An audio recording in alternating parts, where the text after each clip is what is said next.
I'm Chris from MyMMAnews.com, and I am on the line with Brandon Cuttino. He is taking on John Mosley in the main event at Gut Check Championship Series. It's going down just a couple days away, May 20th at the Greater Boys and Girls Club of Bear, Delaware. You can catch it live and exclusively on Fight Club Live TV. That is FCLTV.com.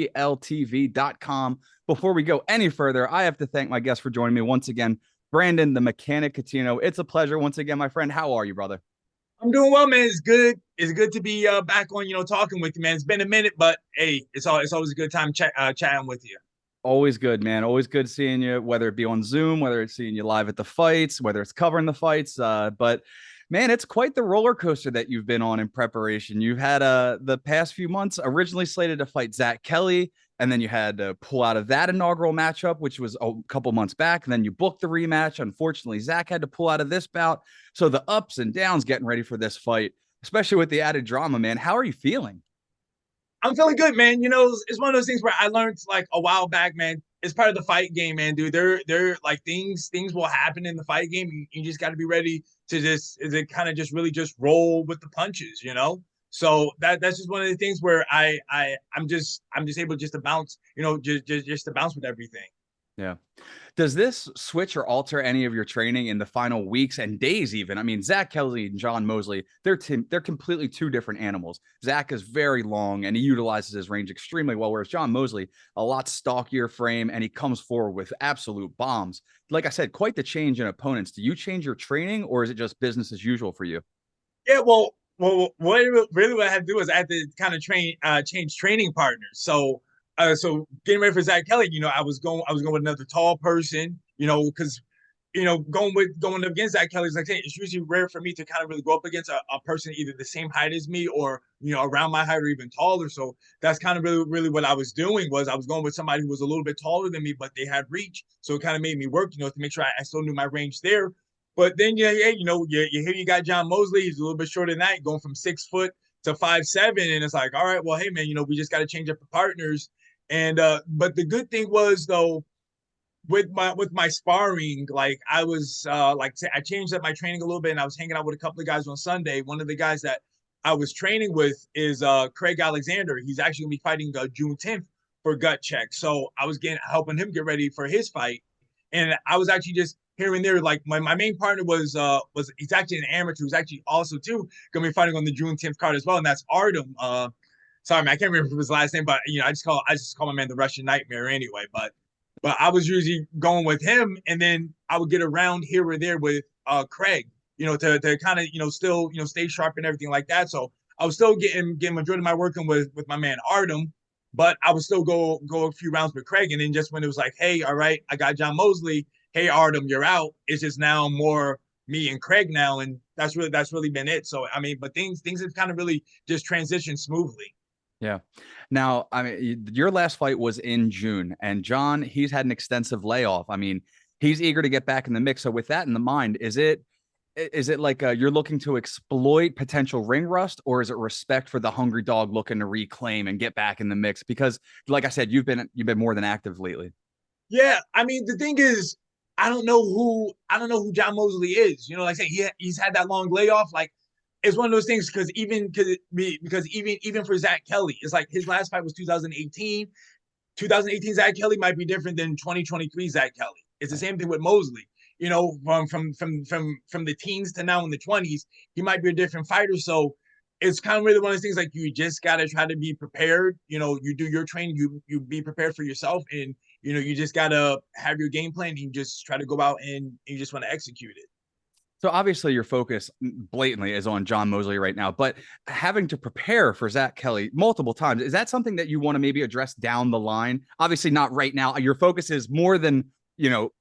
you have your hands full, let's just say that. But is that something you just want to readdress just because the roller coaster of emotions, the planning, the falling off, the planning, the back and forth, you just want to maybe close that chapter down the road?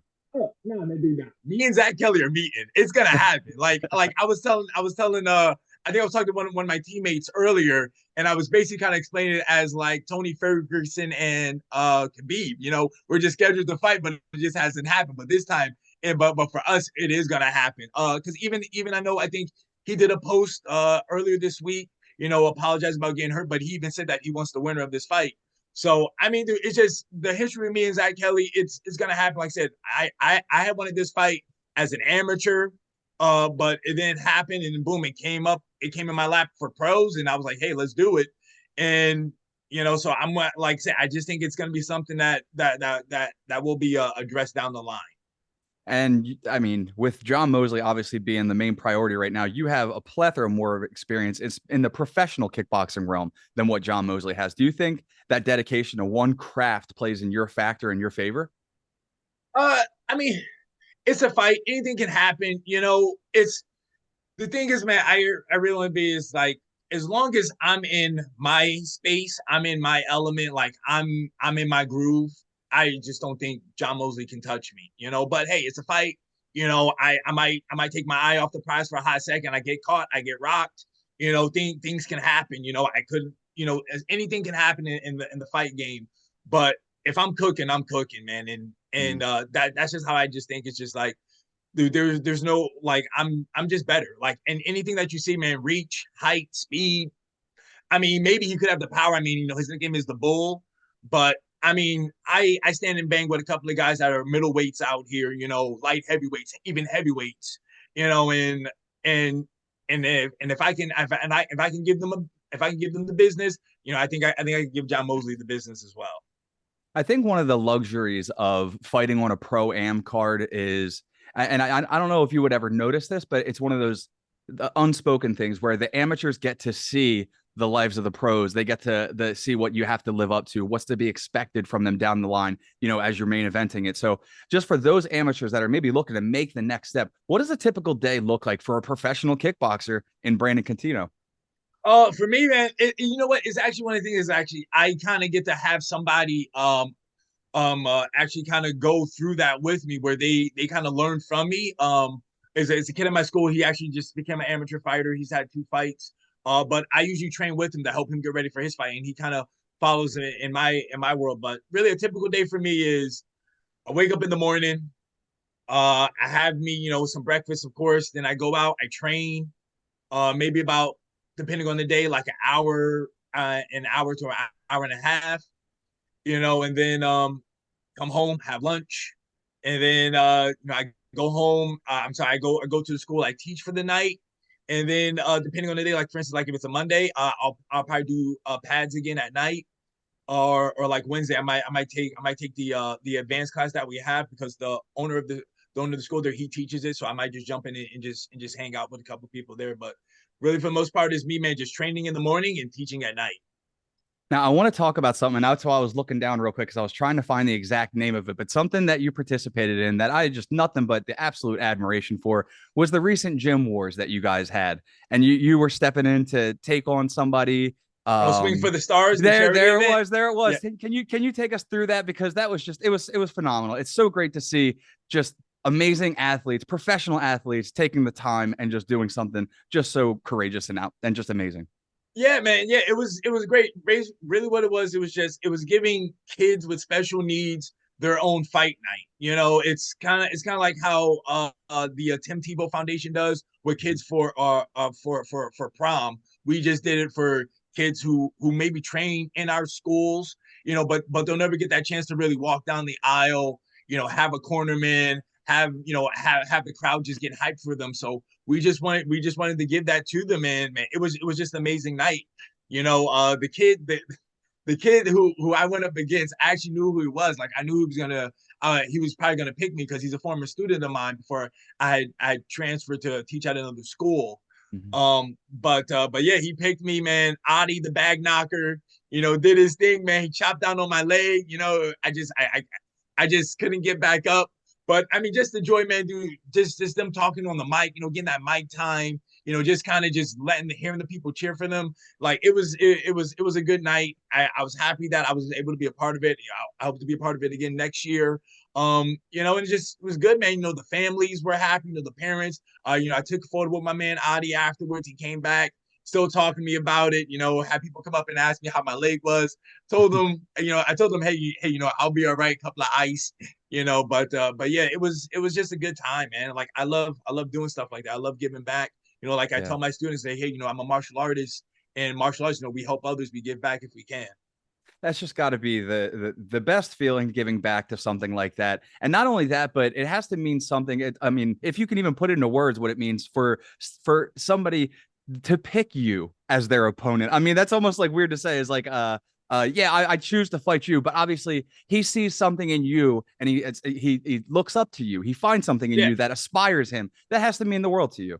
Yeah, man. Yeah, it's great. Like saying, it was an honor to Yeah. like I said, to be in that ring with him. Like I said, like I said, there's a whole bunch of there's a whole bunch of guys on the fight team that Mhm. they could have chose. But I was one of the people that got chose. So I was definitely happy about that. And we'll see if I'll get picked again next year. See if the call out comes, right? Yeah. So I know the tune up crew, they come out in numbers to watch their guy, the mechanic, go to work. So what can fans expect on May 20th, be it live in the audience or watching via Fight Club Live TV? I kind of went back to my old ways of I got a phrase started going on back in the school, and I got my little tigers, my little kids. They're like 5 to 7 years old, and they know the phrase. And I tell them like this what's happening now, and it's bombs and drama. That's what's coming May 20th. Bombs and drama. Like everybody knows, for however long it's gonna last. If it's the first round, the second, third round, you're always gonna be entertained. But bombs and drama is coming May 20th. Do you have a bold prediction? Man, you know what? I think a stoppage is coming. Stoppage is coming. Yeah. Not saying when, but I just think a stoppage is coming. Like I said, there's gonna be some bombs and there's gonna be some drama. And final stanza, I will leave to the mechanic. Let the fans know how they can keep up with Brandon the Mechanic Cuttino for all their fight news, whether it be Facebook, Instagram, Snapchat, Twitter, TikTok. I mean, I could just keep going on for days with social media. So whatever you got, drop it on them, my man. Yeah, man. Everybody, you guys can follow me on Twitter and Instagram at B Cuttino TSMA. You can find me on Facebook at Brandon the Mechanic Cuttino. And then also too, if you guys are into kickboxing, like how I am, I actually have a kickboxing show that I do. Comes out on Tuesdays with Tim Wheaton. And it's kickboxing on the Fighters First YouTube channel, where we talk about Glory, we talk about One. We used to talk about Infusion, but they kind of changed how they are in the States. But if you're looking for some kickboxing news, we're definitely the show to check out. And I other than love that, it. man, I just want to thank you, man, for allowing me on. Like I said, man, we need more media for kickboxing shows, and I'm just glad that you're just giving us a platform. You know what? As far as it being an MMA website, I'm not shy to tell anybody this. I will watch, I will stand my ground, and I will die on that mountain that I'd rather watch kickboxing and Muay Thai any day of the week. I love MMA. I love boxing. Yep. I love martial arts, period. But if you give Exactly. me the option, I'm going to be watching Muay Thai or kickboxing every time, all the time. That's it, man. There he goes, Brandon, the Mechanic Cuttino. He is taking on John Mosley at Gut Check Championship Series in the main event of the evening, ladies and gentlemen, Saturday, May 20th at the Greater Boys and Girls Club of Bear, Delaware. You can check it out live exclusively on Fight Club Live TV. That is FCLTV.com. Or make sure you get your tickets from my man Brandon. I'm sure there's just a couple left, so Yep. get them while they're hot. Yep.